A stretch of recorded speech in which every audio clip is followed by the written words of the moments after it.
President Bush was what got a lot of people activated in politics when TARP and the auto bailouts were happening, not President Obama. President Obama continued it, and so once he became president, a lot of us who were upset about the bailouts continued to be upset. But the fact is, it didn't matter to me which party it was. I didn't like billions and billions of dollars being handed over to a private company.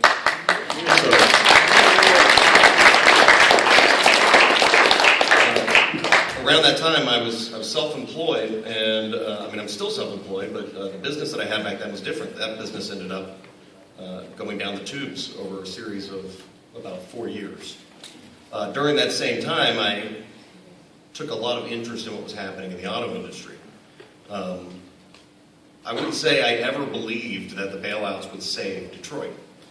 And I was watching the news where they kept talking about the auto industry is improving, and I kept wondering, well, what about Detroit, though? Because that's what we were told, was that it was going to be saved as long as they were bailed out. Then in 2012, you probably remember, GM is alive and Bin Laden is dead and so on. And I thought to myself, well, maybe I was wrong. Maybe it works. Then 2013, I found out that Detroit was filing bankruptcy. And I thought, okay, so here comes the news, right? The news is going to say, hey, it turns out it didn't work that well. It didn't save Detroit nothing. In fact, Vice President Biden flew into Detroit just recently in January, went to the auto show to pat himself and everyone around him on the back about how they had never given up on Detroit. So that was when I knew, once the filing happened, that I needed to make this film. And my crew, Michael Depish, is in the back. He's my director of photography.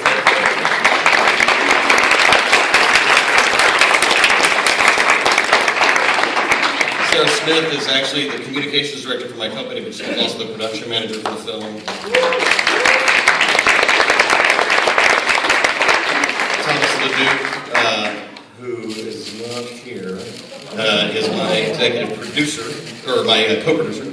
And my wife was the person who didn't leave me while I was making this. So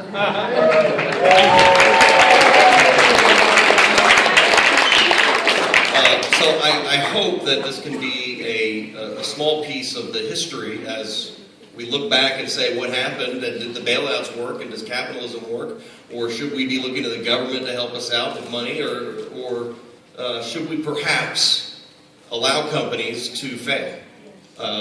And I think that we should, and I think the fact that all of the promises that were made were broken, except one, which is the people at the top of these companies and the unions would be just fine. And that's exactly what happened. So, if anybody has any questions, I'd be happy to answer them. Otherwise, I'll be up here if anybody would like to come and talk to me. But thank you so much for coming to see the film. Is this available for purchase? It's not available for purchase. What I did was I put it up for free. I own a production company, and it was my feeling that there was enough free news out there that was falsely telling the story that I should put the counter news out there for everybody to see. I'm working with a production company support organization called the Moving Picture Institute, and we're thinking about expanding it to interview some people who lived through it and get their perspectives. But for now, you can go to YouTube or go to my website and just watch it or send it to anyone you want to, and I hope you will. So is Detroit making adjustments, proper adjustments in pension and that sort of thing? No. While we were actually finishing up the film, Detroit was told by the Michigan's governor that they were going to receive $350 million in bailouts to shore up their pensions. Now, they mentioned this in the film. It's actually a really good example of how the bailouts hurt Detroit. During the bailouts, when the UAW was unwilling to negotiate on the pension plans that were bankrupting the companies, a point was proven to union workers. If you won't give in, someone else will. So when the city workers came during this bankruptcy and it was time to negotiate, why would they? They already saw that they don't have to. So they're trying to figure out how to give them, what they need to stay shored up in their pension accounts, and that basically is going to result in a bailout from the state government, and I predict in the future another federal bailout. I got some mention in there, cronyism and corruption. Did I miss it? Did you miss the mention of it? Yeah. Yes. Example? Yeah, the cronyism started probably in the 70s. One of the first instances where it's talked about is with Poletown. Poletown was an example of how the city government, in conjunction with huge billion-dollar companies, worked together to enrich themselves at the cost of other people's property. So they literally went in and took this town and built a factory that ended up not doing well.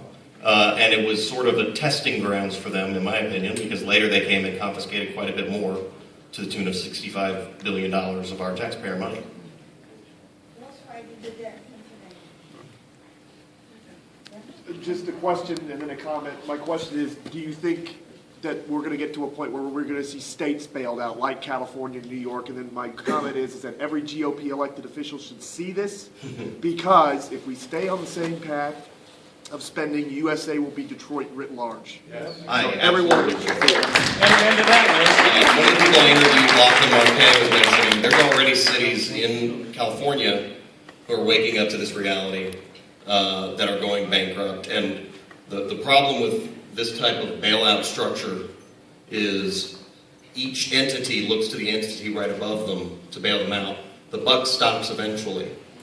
And unfortunately, the buck stops back with us, because we're the ones who pay those taxes that end up going to these corporations that fail the people. I think they did an excellent job of covering that aspect of the corruption stuff. Being an ex-Motown kid myself, the one thing that I don't know if you fully assessed in this or you decided you just wanted to cover this attitude, was the 67 riots, which began huge decline in Detroit. And that was actually preceded, as I've done some research, by some incidents inside the city, including the destruction of Black Bottom or the destruction of... Well, It kind of it goes back. What you got is, definitely covers it. Sure. Does a great job. I'm surprised that you didn't have any more mention of the Detroit riots. well, I'll give you the first practical reason that I didn't, which is I ran out of money. The second reason is, or excuse me, not a reason, but you're absolutely right. There's a huge social component of the city had been set up basically to accommodate 2 million people. Over the decades, from the 60s all the way until now, they've shed about 1.3 million people. But they still have an infrastructure that they want to roughly stay the same, even though there's not enough people to support it. And this has caused taxes and property taxes to go up. This has caused them to try to attract business with more cronyist methods like the tax moratoriums that he was talking about. And I think that causes the unrest that you're talking about, but definitely, yes, there's a huge social component. And in the expansion of the film, we're hoping to cover some of that. As a comment, I understand that when it comes to this corruption and cronyism, it's obviously a two-sided issue. Shortly after Detroit had filed for bankruptcy, I found a list of other cities that were not far behind Detroit and could shortly thereafter follow the same demise. And I found one thing in common with all those cities is those cities had all been ruled for long periods of time by liberal Democrats. Yeah, that's right. One of the things I tried to do, and I hope, Michael and Sarah and I really hunkered down when we were pulling the narrative out of this and making sure that we weren't inventing a narrative, but rather reacting to what actually happened.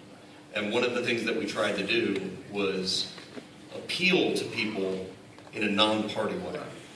I definitely agree that there was a certain mindset that rules these cities, but I would say it's really a progressive mindset, a big government mindset. And I would definitely think that while Democrats tend to win elections on progressive politics, any progressive Republican or Democrat, is going to ruin the city.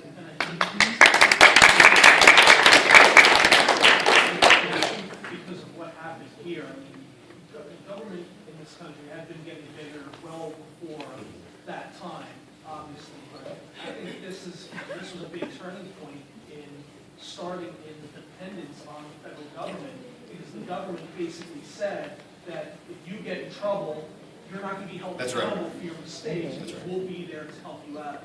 That's right. By the way, I should point out John's standing here, and he was in the film. Why don't you take a bow for him?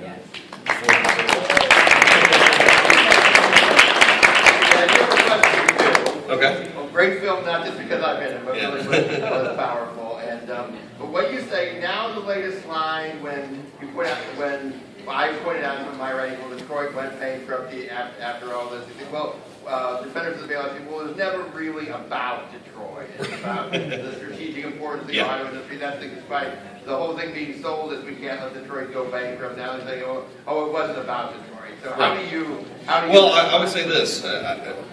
Politics are interesting because what you have to do to sell a liberal policy is appeal to people's heart and try to make them ignore their brain as much as possible. And when you tell people, look, he said it in the Bush said it in his original speech about when he was giving them the $17 billion. They use little words to try to make you think that the alternative is worse.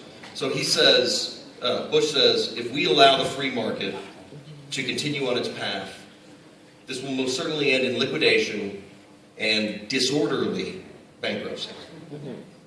And when I watched that, and the reason that I wanted to include that clip is the first thing I thought was, where did the word disorderly come from? Bankruptcy is a structured event that we have a long-standing system to deal with. I'm not against bankruptcy. I'm not against GM filing bankruptcy or any company filing bankruptcy. But when you throw the word disorderly in, all of a sudden everybody's like, well, hold on, we're not talking about regular banks. We're talking about chaos, and we can't allow chaos. So I think that what I'd say to people who claim that it was never about Detroit is that maybe it wasn't for the person who's saying that to you. But for George Bush, Barack Obama, the CEOs of GM, the mayor of Detroit, the governor of Michigan, it was certainly sold that way to the American people. And if they had come to the American people and said, well, actually, Detroit getting jobs would be kind of a nice side effect, but this is really about saving these companies and making sure that the CEO can cash out a $20 million bonus when he leaves, I don't think anybody would have ever agreed to any such thing. But they didn't say it that way. I think that I can only take one more question, and then go ahead. I was expecting to see something as far as cronyism goes, as far as talking about political contributions, kickbacks, and of course, the labor unions don't only give money, but they turn out tremendous numbers of people to get out to vote for their party of choice. And that's part of the cronyism. Oh, yeah. I scratch your back, you scratch mine.